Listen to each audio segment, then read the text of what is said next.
Ravi de vous retrouver, nous sommes toujours depuis Vitilloire et on passe à table aujourd'hui. Vous pouvez nous retrouver évidemment sur tourvaldeloiregastronomie.fr évidemment pour nous suivre pendant ces 2 jours de fête du Val-de-Loire. Et on va passer sur le grill 2 chefs de la région et un vigneron. On va les cuisiner sur la gastronomie, les produits frais, les vins de Loire et les paysages de la Touraine. Bref, tout ce qui tourne autour de l'assiette au fond. Ils ont brièvement quitté l'atelier des chefs de Vitilloire pour répondre à mes questions. Je suis ravi de vous présenter tout d'abord Florent Martin, bonjour. Bonjour. Chef cuisinier au Martin Bleu à Tours, c'est du côté de l'avenue de Gramont. À ses côtés, Vincent Simon, chef cuisinier de son auberge ferme, on dit, hein, c'est ça, une auberge ferme. Attendez, prenez le micro. Touk. Oui. En fait, c'est un restaurant de campagne. C'est l'idée, 17e siècle, un restaurant, c'était quoi? On donnait à manger aux voyageurs avec ce qu'on produisait localement. D'accord. On élève nos poules, nos canards, nos lapins, on fait notre potager. On C'est y la reviendra. campagne. Ça s'appelle Vincent, cuisinier de campagne. Et vous n'êtes pas venu seul, vous êtes venu avec votre voisin vigneron qui s'appelle Philippe Boucard, vigneron à Bourgueil, c'est bien ça? C'est ça, sur l'appellation Bourgueil. Ouais. Parfait. Alors on a la chance, vous l'aurez remarqué, d'avoir 2 grands spécialistes. Florent, prenez le micro. Vous, c'est le poisson de Loire, on est d'accord. Et vous, Vincent, exactement. c'est la frite au Bourgueil. Le Bourgueil, la frite, les légumes, tout. Mais la Touraine, c'est un pays exceptionnel. On n'a pas besoin de sortir de l'Indre-et-Loire pour bien manger, bien vivre. Parce que vous êtes le plus belge des Tourangeaux, hein, Vincent. C'est-à-dire que quand on a vécu le purgatoire, on est très heureux de vivre en Touraine. On a tout en Touraine. Écoutez, il y a les vaches, les veaux, les cochons, il y a les fraises, il y a le poisson, il y a la Loire qui passe. Et puis il y a le Bourgueil, il y a le vin. Enfin, on a tout pour être heureux dans notre... Absolument. Alors vous êtes à la tête d'une auberge ferme, on le disait. Est-ce que vous êtes un chef qui veut devenir agriculteur? Non, mais en fait, pour bien cuisiner, je crois qu'il faut comprendre l'origine des produits. Oui. Alors, on a eu cette démarche, on s'est rendu compte qu'à Bourgueil, il y a énormément de très bons vignerons.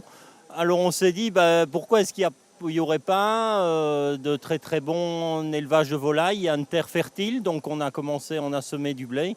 Et puis, on a élevé nos poules. Ne manquant un peu de place, on a trouvé un vigneron dynamique et un peu malin qui s'est dit, tiens, pourquoi pas, on clôture une vigne, on y lâche des poules. Donc il y a un lâcher de poules dans la Lâcher de vigne. poules dans la vigne. Donc, vraies il y a poules, hein, 250 avec des poules plumes. qui nettoient, qui grattent le sol, qui aèrent le sol. Ça, Philippe peut vous en parler, des interactions, parce qu'on est au-dessus de la bio, là. On est vraiment Ouais. dans la dynamique céleste. La dynamique céleste, Oui, oui. énorme. Et ça, c'est de l'humour belge. Détendez-vous. Et donc, les poules, c'est très bien. Cette année, les on va poules, c'est lâcher très des bien, hein. canards. Oui. Pour l'automne, nous aurons des canards qui auront mangé un peu de baie de Bourgueil. Et donc, Du colvert, c'est le quoi? canard colvert, on fera le Canard canard au sang. Donc comme à la Mmh. Tour d'Argent, mais le canard sera baigné et ivre de Bourgueil. Oh, quelle Donc merveille. c'est pas encore essayé, ça devrait être pas mal. En été, donc le 4-5 juillet, je vous invite à manger des frites dans le vignoble de Bourgogne, mais pas n'importe quelle frite, parce que ce sont des pommes de terre qui ont poussé dans les interrangs. Les Donc, interrangs. Les interrangs, parce que là, voilà. Vous faites... Non, mais attendez, il faut remettre les choses à leur place. Oui, parce que là, on s'y perd. La viticulture ligérienne, c'était de la polyculture. Yes. 5000 pieds à l'hectare, il y a le moyen, il y a le passage des tracteurs qu'on utilisait pour d'autres productions agricoles. Et sur cette largeur-là, on a mis des plants de pommes de terre. On n'a rien inventé parce qu'en 1930, c'était de la polyculture, il y avait de la vigne, des pommes de terre, des graines d'oignons, des haricots, des asperges. Et bon, le petit clin d'œil belge un peu sympa, c'est-à-dire que cette année, on va mettre des friteuses au bout des rangs de vignes. Ouais. Et donc, le 4-5 juillet, pour les portes ouvertes de mon voisin, le domaine Lamé de l'île Boucard, il y aura des frites en dégustation. Donc, les frites qui seront nées sur le terroir de Bourgueil. Parfait. Donc c'est pas une blague belge. Hein. Cuisinées dans le blanc de bœuf. C'est pas une blague belge, Non, c'est non. bien vrai. Et des bonnes frites, parce que les Français ne savent pas faire des frites. Oh, Ça, il ça faut va. quand même dire Pas ce de qui est. polémique. Hein. Pas de polémique. Attention, ne nous fâchez pas, Vincent. Florent, prenez le micro. 11 ans que vous cuisinez le poisson de Loire. Vous le cuisinez pas au Bourgueil? Si, ça vous arrive? Si, au Si. vin rouge, à tout. On fait du poisson avec du cochon aussi. Hein. Avec du cochon, on va y revenir. Ouais. Pourquoi êtes-vous le seul à Tours à vous être spécialisé dans le poisson d'eau douce? Et pourquoi le poisson d'eau douce a si mauvaise réputation au fond? Alors le poisson d'eau douce, parce que moi je suis issu d'une famille tourangelle depuis le XVIe siècle. Donc je suis à Tours. Vous ne les faites pas? Non, c'est vrai. Mais bon, on a fait le poisson d'eau douce parce que moi je pense que la Loire déjà à Tours c'est hyper important. Et moi quand j'ai ouvert il y a 11 ans, il y a un pêcheur, Nicolas Hérault, qui s'est installé en même temps que moi. Et on a commencé à travailler comme ça. Et le poisson de Loire, ça me paraissait évident. C'est quoi les idées reçues qui ont la vie dure sur le poisson de Loire? Alors, c'est pas le poisson de Loire en lui-même, c'est une idée reçue sur le poisson d'eau douce qui aurait le goût de vase. Voilà. Alors moi j'explique toujours aux gens qu'ils ont un souvenir du grand-père, ils allaient pêcher dans les étangs. Eh oui. Et les étangs c'est de l'eau stagnante et la Loire c'est de l'eau courante. Donc, mais c'est pour ça que souvent je fais du poisson cru. Je fais souvent du tartare de mulet de Loire. Et pour faire voir aux gens que ça n'a pas le goût de vase, c'est un poisson cru bien travaillé, le poisson d'eau douce. Et en plus ça n'a pas d'arête, un poisson d'eau douce bien travaillé. Il paraît que vous enlevez les arêtes, je ne sais plus de quel poisson, à la pince à épiler, c'est vrai? Alors ça je travaille la lauce de Loire. Ouais. Et je garantis, alors c'est un poisson qui a une centaine d'arêtes par filet, Oui. et je garantis 1 ou 2 arêtes maximum dans l'assiette. Quel Autrement, boulot. j'offre le digestif. C'est ce que je dis toujours. Et il y a des poissons douces toute l'année, hein, vous respectez la Moi, saisonnalité voilà, de la pêche. moi, je change ma carte tous les 3 mois, Ouais. suivant la pêche. Voilà. Alors ce poisson cochon, c'est pas une blague belge non, Non, plus? non, non plus. Alors je travaille le silure avec une sauce cochon, comme je dis sur ma carte. C'est une réduction de vin blanc avec de la crème, et dedans je mets du pied, du nez, des oreilles de cochon.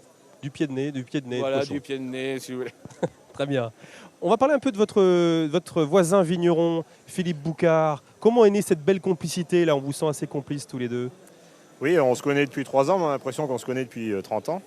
En fait, je pense que c'est le hasard des rencontres, tout colle, quoi, les mentalités, le dynamisme, la philosophie. Donc, comme le hasard a voulu nous réunir, on a déjà réalisé pas mal de projets ensemble et on en a quelques-uns dans notre besace qui vont sortir petit à petit. Comment vous le définissez un peu? C'est un original, c'est un créatif, c'est un... En fait, le problème, vous savez, quand on vit dans un beau pays, c'est que des fois, on s'en aperçoit plus.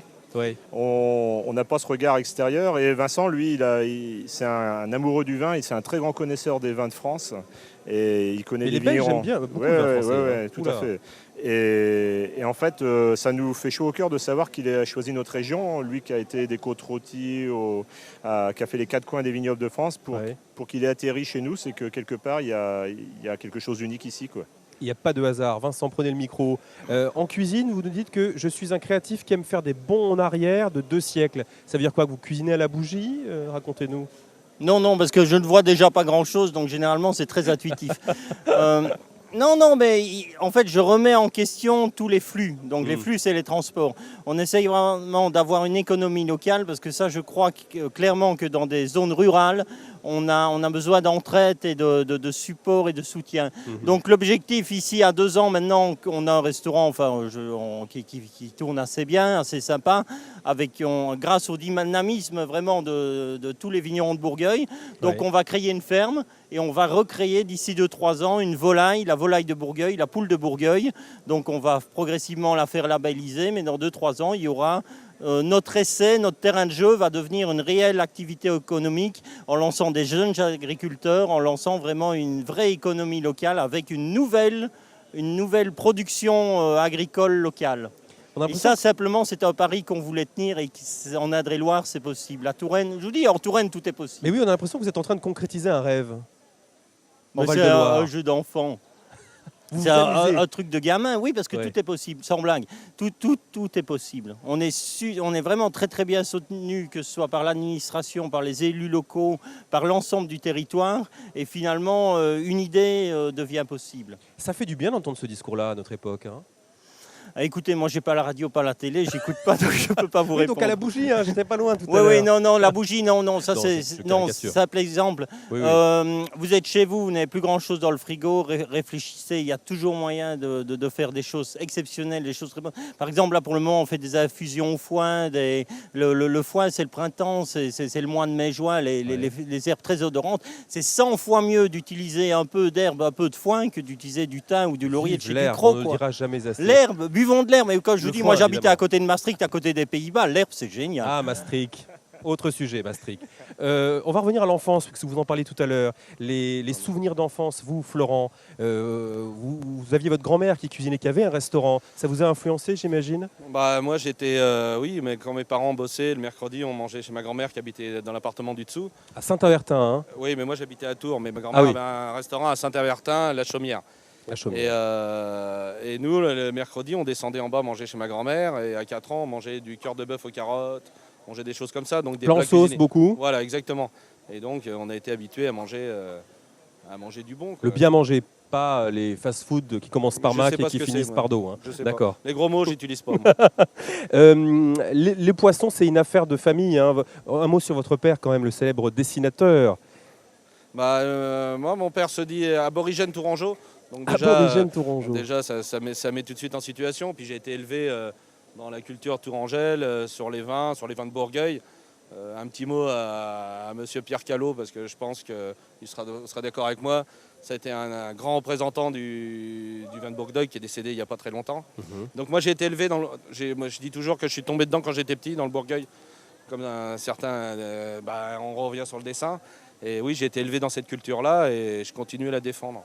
Et Vitilloire, parce que moi, j'ai un restaurant où je ne fais pas de vin étranger à la Loire. Donc j'ai pas de Bordeaux, j'ai pas de Champagne, j'ai pas de Bourgogne, je fais que des vins de Loire. Donc, ça vous fait plaisir, ça, Philippe Boucard? Prenez le micro. Un tel soutien. Oui, c'est d'ailleurs assez rare. Mais c'est dommage de ne pas se priver de la richesse des vins de Loire, parce qu'on a tout sur ce vignoble. Et je pense vraiment que c'est le vignoble en devenir. On parle de réchauffement climatique et dans la Loire, on a des grands terroirs, vraiment des sols exceptionnels. On a des très très grands cépages. La seule chose qui nous manquait, c'était une régularité dans les millésimes. Et on l'a de plus en plus avec le réchauffement climatique. Et moi, je vous fiche mon billet que dans les 50 ans, ça sera une des plus grandes régions de vin d'Europe. C'est le 3e vignoble français, hein, si on va par là. Ah, oui, mais alors après, là, quand on le dit, c'est plus en termes de surface. Oui. Et moi, je préfère parler en termes de qualité, quoi. Voilà.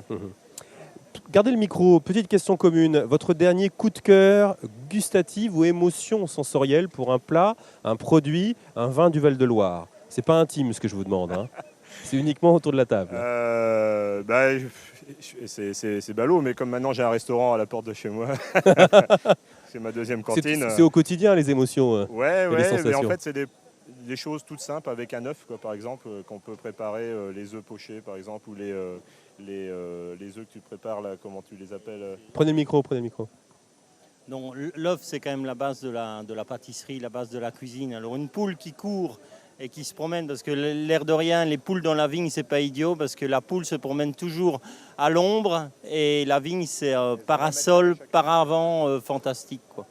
Et allez, mon coup de cœur, c'est les légumes de mon jardin ce matin.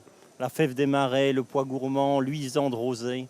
Ça se mange cru, c'est bon, mais ayez tous un jardin, où que vous soyez en Touraine, même sur son petit balcon, n'importe où sur votre balcon, cultivez un peu de basilic, un peu de persil, 3 carottes. Il faut cultiver son jardin, disait Voltaire. Le rapport à la Candide. terre est hyper important, Mais et oui. vous aurez cette fierté, cette nature qui revient, et puis ça vous donnera quand même un rythme annuel. C'est hyper important. La saisonnalité des produits. Voilà. Hein.